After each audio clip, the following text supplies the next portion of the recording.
साथियों नमस्कार। Cell biology की यूनिट अपन ने शुरू कर रखी थी। सेल बायोलॉजी में क्या पढ़ना है, किस तरह से पढ़ना है, कहाँ से पढ़ना है, ये यूनिट अपन समझ चुके थे, ये बात अपन समझ चुके थे।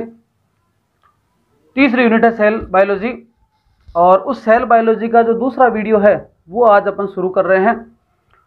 एक ओवरव्यू मैंने लिख रखा है, आप उसका स्क्रीनशॉट ले लीजिए या इसको उतार लीजिए। अपने को सेल बायोलॉजी में क्या क्या चीज़ें पढ़नी है देखें। एक सेल थ्योरी पढ़नी है, फिर प्रोकैरियोटिक यूकैरियोटिक सेल में अंतर पढ़ना है। सिंपल बहुत सारी चीज़ें आपको आती हैं, पर एकदम ओवरव्यू के हिसाब से शानदार चीज़ें पढ़ेंगे। प्लांट व एनिमल सेल पढ़ना है, फिर अपन सेल वॉल व सेल मेम्ब्रेन को पढ़ेंगे। डिफरेंट टाइप के सेल ऑर्गन्स पढ़ेंगे, कोशिकांग पढ़ेंगे।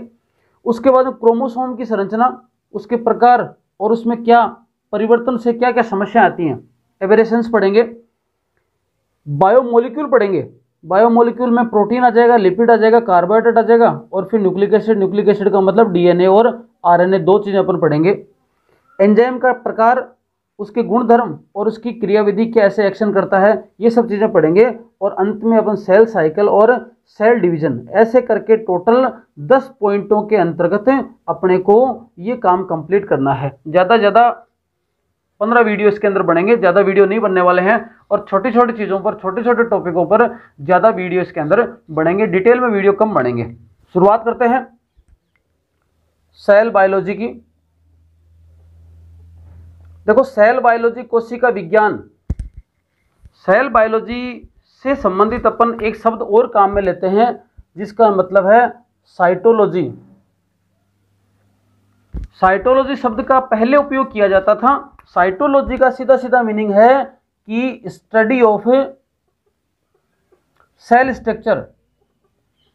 स्टडी ऑफ सेल स्ट्रक्चर का मतलब होता है साइटोलॉजी। परंतु धीरे धीरे पता चला कि सेल स्ट्रक्चर से केवल काम नहीं चलेगा, तो सेल की स्ट्रक्चर, संरचना, और संरचना के साथ साथ में इसके फंक्शन की स्टडी करना भी क्या कहलाता है, सेल बायोलॉजी कहलाता है। तो ये वर्जन था, ये एडवांस में डेवलप हो गया। तो पहले शब्द जिसको साइटोलॉजी काम में लेते थे, अब वर्तमान में सबसे बढ़िया शब्द काम में आता है कौन सा, सेल बायोलॉजी, कोशिका विज्ञान। संरचना ज्ञात करना।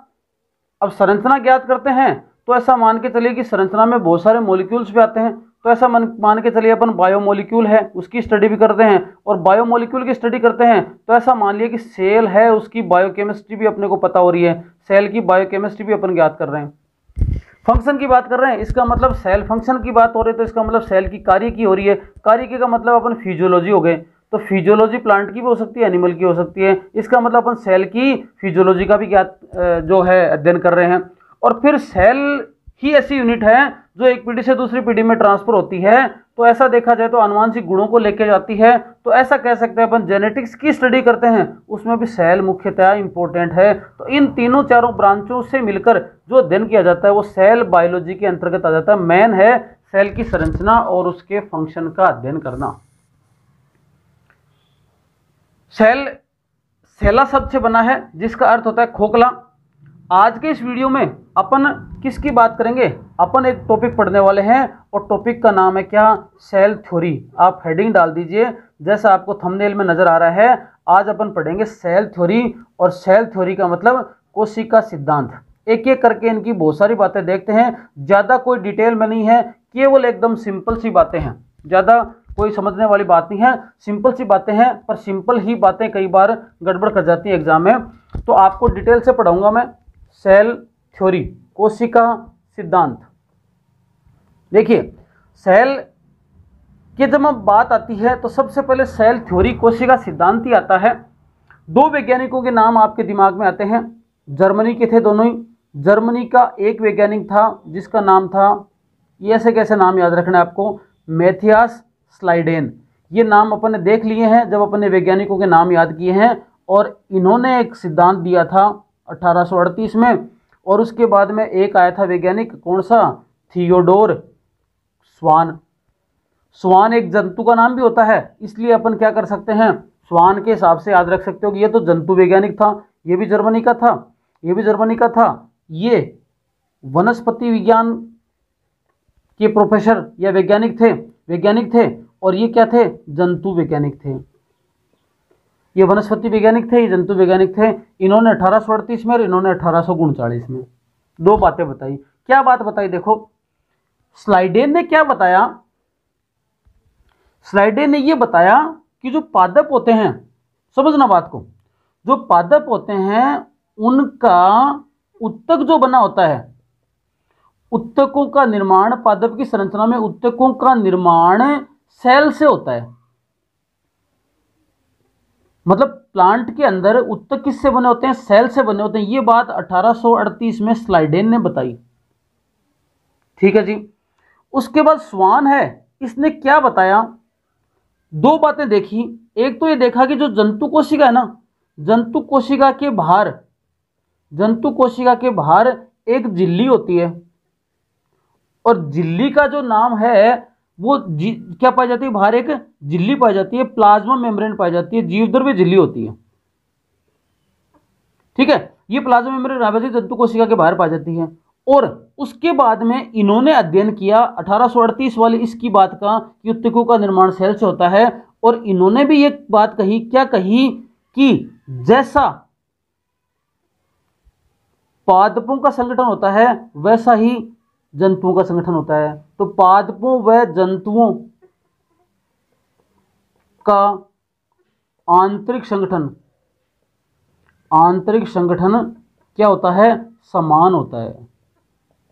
ये बात इन्होंने बोल दी। इसका मतलब क्या हुआ कि जो बात ये बताना चाह रहा था, उत्तकों का निर्माण सेल से होता है, उसी प्रकार से इसमें भी सेम है। इसका मतलब जंतुओं में भी उत्तकों का निर्माण किससे होता है? सेल से होता है। ये बात निष्कर्ष के तौर पे निकाली, और इन दोनों के आधार पर सेल सिद्धांत आया था कि सेल की क्या थ्योरी है, कि पादप और जंतु के अंदर मुख्य चीज क्या होती है?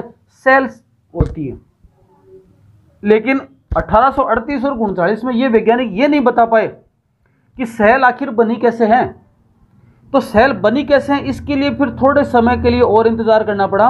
और 1855 का वो समय था जिसके अंदर एक वैज्ञानिक आया था, बहुत बार एग्जाम में क्वेश्चन आया हुआ है, और इसका नाम है रुडोल्फ विर्चोव। रुडोल्फ विर्चोव ने एक बात बताई थी 1855 में, कि क्या बताया था? कि नई जो सेल है ना, नई सेल्स का निर्माण, नई सेल का निर्माण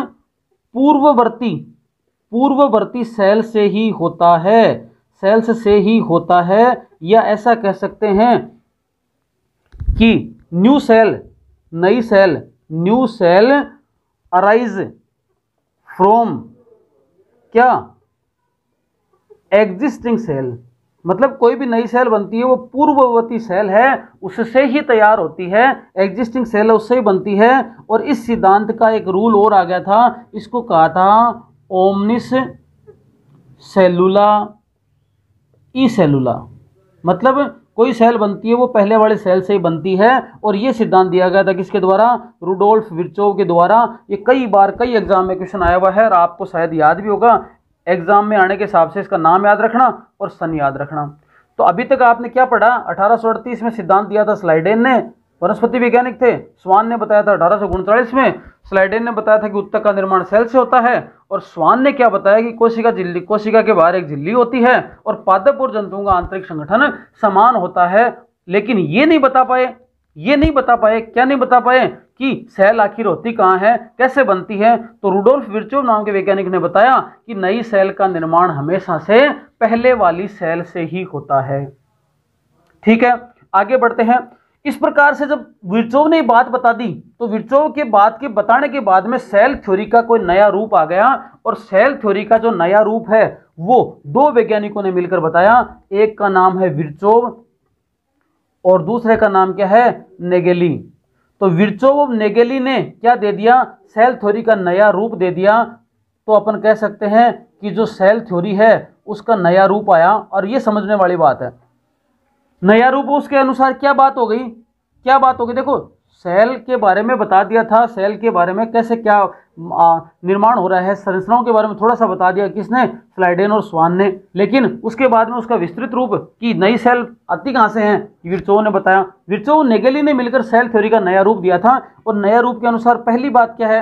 पहली बात यह है, कभी सभी जीव, धरती पर जितने भी जीव हैं वो सेल से बने हैं।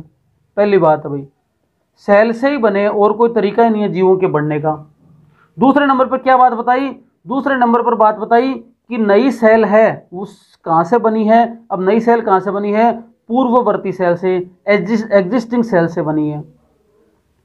तीसरी बात क्या बताई, ये बताई कि सेल क्या है, सेल है एक fundamental comma structural and functional unit. ये कुछ काम है किसके, फंक्शनल यूनिट है अपनी लाइफ की। आगे देखो, चौथी बात निष्कर्ष क्या निकाला कि सेल में किसी जीव के आनुवांशिक गुण निहित होते हैं। वही आगे पीढ़ी में जाते हैं, आनुवांशिक गुण पाए जाते हैं सेल के अंदर। इसी के कारण से ऐसा कह सकते हैं कि one generation to next generation